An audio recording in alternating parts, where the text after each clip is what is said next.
बिस्मिल्लाहिर्रहमानिर्रहीम। अस्सलाम वालेकुम डियर स्टूडेंट। आज हम बेटा चैप्टर नंबर 1 का टॉपिक करने जा रहे हैं scientific notation. Important short question है। क्वेश्चन आते होते हैं कि आप जनरल टर्म्स को साइंटिफिक नोटेशन में रीड करें। तो आज हम पढ़ते हैं कि व्हाट इज़ साइंटिफिक नोटेशन।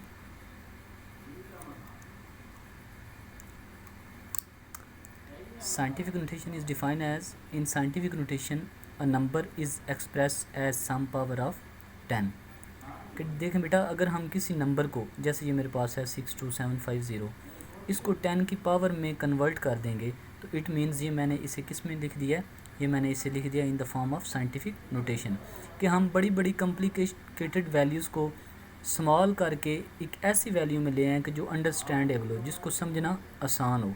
तो साइंटिफिक नोटेशन हम इसलिए यूज़ करते हैं। फॉर एग्जांपल ये मेरे पास एक वैल्यू है, इसे मैं अब लिखने लगा हूँ साइंटिफिक नोटेशन में। तो मैं कैसे लिखूँगा बेटा, देखें, जिस वैल्यू के अंदर कोई डेसिमल पॉइंट नहीं होता, इट्स मीन उसके एंड पे डेसिमल पॉइंट होता है। तो ये इसके डेसिमल पॉइंट को मैं 1 नॉन ज़ीरो डिजिट से पहले मूव करवाऊँगा, तो ये आ जाएगा इस जगह पे। अब यहाँ पे देखें कितने डिजिट मूव कराया, 1 2 3 4। तो 4 डिजिट मूव कराया राइट टू लेफ़्ट, तो इट बिकम्स 6.2750 मल्टीप्लाई बाय जितने डिजिट बेटा मूव करवाया, कितने डिजिट मूव कराया, 1 2 3 4, तो इट बिकम्स 10 की पावर 4। तो ये बेटा एक मेरे पास वैल्यू थी, इसे मैंने लिख दिया साइंटिफिक नोटेशन की फॉर्म में। ठीक है जी। अब एज इट इज़ ये नीचे 835 है, इसमें भी देखें यहाँ पे डेसिमल पॉइंट होगा, तो उसे मैं मूव करवाऊँगा 1 नॉन डिजिट 0 डिजिट से पहले, तो इट बिकम्स 8.35। कितने डिजिट मूव कराया है, 1 और 2, तो 10 की पावर बन जाएगी 2। ठीक है जी। तो ये हमारे पास हमने सिंपल वैल्यूज़ थी, इससे जितनी बड़ी वैल्यूज़ हों उसे आप 10 की पावर में कन्वर्ट कर दें, तो this process is called scientific notation. Clear है बेटा। उसके बाद most important, very important short question, prefixes. Prefixes को हम डिफाइन सिंपली करते हैं बेटा, the word or letter added before SI unit is called prefixes. कि कोई भी ऐसा वर्ड या कोई भी ऐसा लेटर जो किसी एसआई यूनिट से पहले लगाया जाता हो। फॉर एग्जांपल जैसे आप लिखते होते हैं कि हमारे पास एक वैल्यू है जी, एक बाइक की स्पीड है 10 किलोमीटर पर आवर। तो बेटा देखें आप 10 किलोमीटर तक ही रहें कि 10 किलोमीटर। अब मीटर यूनिट है बेटा लेंथ का, और जो किलो है वो क्या है, वो एक वर्ड है या एक लेटर है जो हमने उस एसआई यूनिट से पहले लगाया हुआ है, तो दैट इज़ कॉल्ड प्रीफिक्सेस। इसी तरह आप सेंटीमीटर लिखते हैं, तो centi is a prefixes which is equal to 10 की power -2। Kilo is a prefixes which is equal to 10 की पावर 3। इसी तरह आप मिलीमीटर भी लिखते हैं, तो मीटर तो यूनिट हो गया लेंथ का, एसआई यूनिट, तो एसआई यूनिट्स के साथ जो आप मिली लिखते हैं, मिली इज़ अ प्रीफिक्सेस। तो प्रीफिक्सेस मिली किसके इक्वल होता है बेटा, 10 की पावर -3 के। तो ये सारे प्रीफिक्सेस हैं जो कि एसआई यूनिट से पहले लगाए जाते हैं। इसी तरह मेगा है, माइक्रो है, गैगा है, तो कुछ की वैल्यूज़ जो मोस्ट इंपॉर्टेंट है वो मैंने यहाँ पे लिखी हुई है। मेगा इज़ इक्वल टू 10 की power 6, micro is equal to 10 की पावर -6, जो कि आपको यूज़ होते हैं यहाँ। ये 3 4 5 हैं, ये आप याद कर लें तो ये आपके लिए काफ़ी हैं। वैसे तो टेबल में काफ़ी ज़्यादा वैल्यूज़ हैं, वो सारी आप ना भी करें तो ये मोस्ट इंपॉर्टेंट है, 5 6 जो आप यूज़ करते हैं मोस्टली, ये आप माइंड में रखें। अब यहाँ पे क्वेश्चन हम सॉल्व करते हैं, प्रॉब्लम है, उससे आपको मज़ीद क्लैरिटी होगी। आपका न्यूमेरिकल प्रॉब्लम नंबर 1 है कि express following quantities using prefixes. ये कुछ क्वांटिटीज़ हमें गिवन है, इनको हमने प्रीफिक्सेस की फॉर्म में लिखना है बेटा। देखें पहली क्वांटिटी हमारे पास 5000 ग्राम। अब मैंने इसे प्रीफिक्सेस की फॉर्म में लिखना है, तो देखें मैं इसे सॉल्व करता हूँ। 5000 कैसे आपने करना है, अगर आपको क्वेश्चन आता है तो 5000 ग्राम। अब देखें बेटा, मैंने आपको बताया कि जिस वैल्यू में डेसिमल पॉइंट ना हो वो वैल्यू के एंड पे पड़ा होता है। यहाँ से डेसिमल पॉइंट को उठाएं, 5 के आगे प्लेस कर दें, 1 नॉन डिजिट 0 से पहले, तो इट बिकम्स 5 मल्टीप्लाई बाय 1 2 3, तो 10 की पावर कितनी हो जाएगी बेटा, 3, एंड साथ आ जाएगा ग्राम। तो अब देखें 10 की पावर 3, ऊपर चलें, 10 की पावर 3 को हम क्या बेटा बोलते हैं, kilo. Kilo is equal to 10 की पावर 3।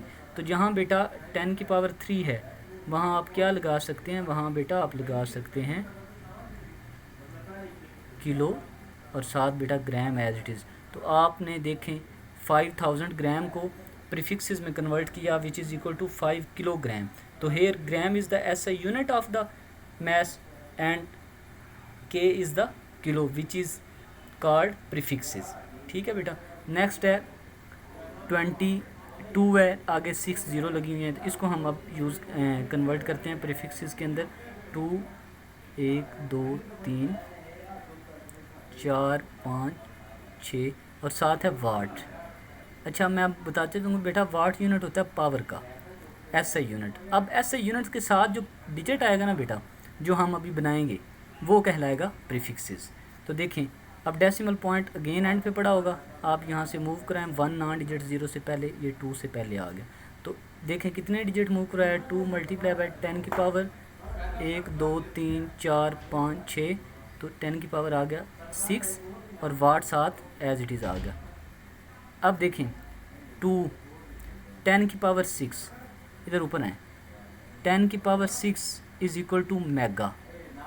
तो here we can write mega और साथ ये बेटा वाट एज इट इज़ आ जाएगा।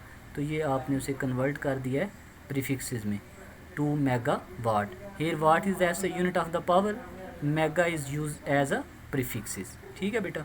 तो आई होप सो अब आप नेक्स्ट दो जो है ना वो उन्हें अंडरस्टैंड कर लेंगे। ठीक है। तो यहाँ तक हो गया प्रीफिक्सेस और उसके साथ मैंने आपको प्रॉब्लम भी करवा दी है। नेक्स्ट है बेटा हमारे पास significant figures. It is most important long question as well as short question. Simple definition है, all the accurately known digit and first doubtful digit is in a measurement is called significant figures, is called significant figure. कि किसी भी measurement के अंदर जो first noun digit होता है और सेकंड डाउटफुल डिजिट होता है उसे हम कहते हैं it is called significant figures. For example आप एक स्टूडेंट किसी भी बुक की मेजरमेंट करता है, वो आती है 1.8 सेंटीमीटर। अब 1 तो एक्यूरेटली नाउन डिजिट है, लेकिन ये जो 0.8 है ना, ये बेटा डाउटफुल डिजिट है। तो ये इसको हम क्या इस सारी टर्म को हम क्या बोलेंगे, it is called significant figure. अब बेटा मैं आपको सिंपली आपको एक बात बताता हूँ कि 1 से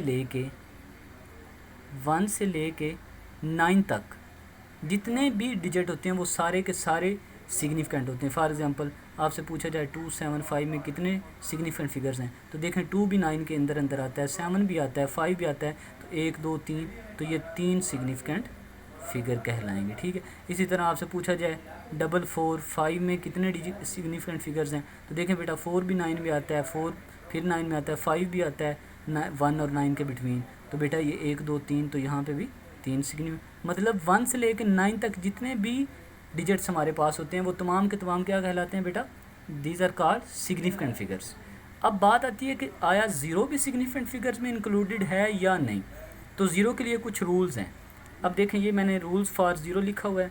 अब देखें अगर आ जाए ज़ीरो किसी भी वैल्यू के बेटा लेफ़्ट साइड पे, तो हम उसे किस तरह से सिग्निफिकेंट फिगर्स में इंक्लूड करना है या नहीं करना, उसके लिए कुछ रूल्स होते हैं कि अगर ज़ीरो लेफ़्ट पे है, राइट पे है या बिटवीन है। अच्छा बेटा अगर तो आ जाए zero between the significant figure, for example मेरे पास एक वैल्यू आती है 205, तो देखें अब ये 2 भी सिग्निफिकेंट फिगर है, 5 भी सिग्निफिकेंट फिगर है, इन दोनों के दरमियान ज़ीरो आ गया, तो अब ज़ीरो भी सिग्निफिकेंट फिगर होगा। जब ज़ीरो किसी दो सिग्निफिकेंट फिगर के दरमियान में आ जाएगा तो बेटा it is also considered as a significant figures. तो अब आपसे पूछा जाए कि इस वैल्यू में कितने सिग्निफिकेंट फिगर्स हैं, तो इसमें बेटा 3 सिग्निफिकेंट फिगर्स हैं। अब अगर लेफ़्ट साइड भी बात करते हैं कि अगर किसी भी वैल्यू के लेफ़्ट साइड पे आ जाती है ज़ीरो, जैसे 0.03, अब आपसे पूछा जाए कि इसमें सिग्निफिकेंट फिगर्स कितने हैं, तो बेटा आपने लेफ़्ट साइड वाली ज़ीरो को काउंट नहीं करना, ये सिग्निफिकेंट फिगर में काउंट नहीं होगी, सिंपल 3 काउंट होगा। तो it's answer is 1 significant figures. ठीक है। इसी तरह से अगर आपके पास कोई और मैं एग्जांपल देता हूँ, जैसे 0.027, तो देखें ये लेफ़्ट साइड वाली जो बेटा ज़ीरो हैं, ये लेफ़्ट साइड वाली ज़ीरो ये सिग्निफिकेंट फिगर्स में काउंट नहीं होंगी, जस्ट 2 और 7 होंगे, तो यहाँ पे सिग्निफिकेंट फिगर्स की कितनी स्ट्रेंथ होगी, 2। ठीक है बेटा। अब आते हैं राइट साइड पे। अगर आपके पास बेटा राइट साइड पे कोई वैल्यू आ जाती है और उसके राइट साइड पे ज़ीरो होते हैं या डेसिमल पॉइंट के बाद राइट साइड पे जो ज़ीरो हैं उनको हम कैसे कंसिडर करेंगे। जैसे मेरे पास एक एग्जांपल है 27.00। तो देखें अब डेसिमल पॉइंट से राइट साइड पे ज़ीरोज़ हैं, तो जब भी बेटा डेसिमल पॉइंट के राइट साइड पे ज़ीरो आएंगी तो वो बेटा सिग्निफिकेंट फिगर्स का हिस्सा होंगी। तो अब आपसे पूछे थे कितने सिग्निफिकेंट फिगर्स हैं, 1 2 3 4 5, तो हेयर सिग्निफिकेंट फिगर्स इज़ 5।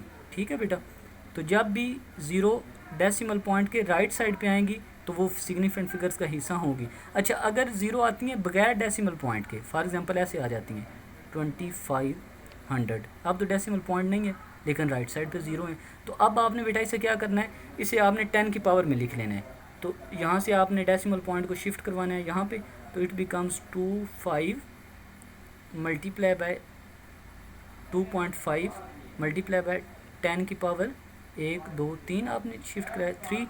ये जो 10 की पावर वाला डिजिट है ना बेटा, ये सिग्निफिकेंट फिगर्स में इंक्लूड नहीं होता। तो जस्ट आपके पास कौन से सिग्निफिकेंट फिगर्स होंगे, 2 और 5, तो हेयर 2 सिग्निफिकेंट फिगर। तो जिधर भी 10 की पावर आएगी बेटा वो सिग्निफिकेंट फिगर में इंक्लूडेड नहीं होगा। अगर बगैर डेसिमल पॉइंट के ज़ीरो आ जाए ना राइट साइड पे, तो आप उनको साइंटिफिक नोटेशन में 10 की पावर में लिख के, तो 10 की पावर में जितनी ज़ीरो आएंगी उन्हें मतलब कि 10 की पावर को काट दें, बाकी जो डिजिट बचेंगे बेटा वो सिग्निफिकेंट फिगर्स कहलाएंगे। ये इसे चेक करने का मेथड है। उसके बाद एक बेटा इंपॉर्टेंट शॉर्ट क्वेश्चन आता होता है अक्सर 9th के बच्चों के लिए कि following terms, right the following terms in standard form. इस तरह की वैल्यूज़ गिवन होती हैं और उन्हें कहा जाता है कि स्टैंडर्ड फॉर्म में लिखें, तो बच्चे कंफ्यूज हो जाते हैं, वो 10 की पावर के आगे समझते हैं कि वो 0 0 0 डाली जाती हैं। तो बेटा ऐसे नहीं करना, देखें सिंपल आपने यहाँ से डेसिमल पॉइंट को उठाना है, यहाँ पे प्लेस करवा देना है, तो इट बिकम्स 6.8 मल्टीप्लाई कितने डिजिट उठाया है, 1 डिजिट, तो यहाँ पे बेटा आ जाएगा 1। अब देखें ऑलरेडी एक 27 साथ है 27, तो 10 बेसिस दोनों की सेम हो तो बेटा पावरें ऐड हो जाती हैं मल्टीप्लाई में, तो 27 प्लस 1, 27 प्लस 1 बेटा कितना होता है 28। तो आपने इसे प्लेस कर देना है एज अ 28।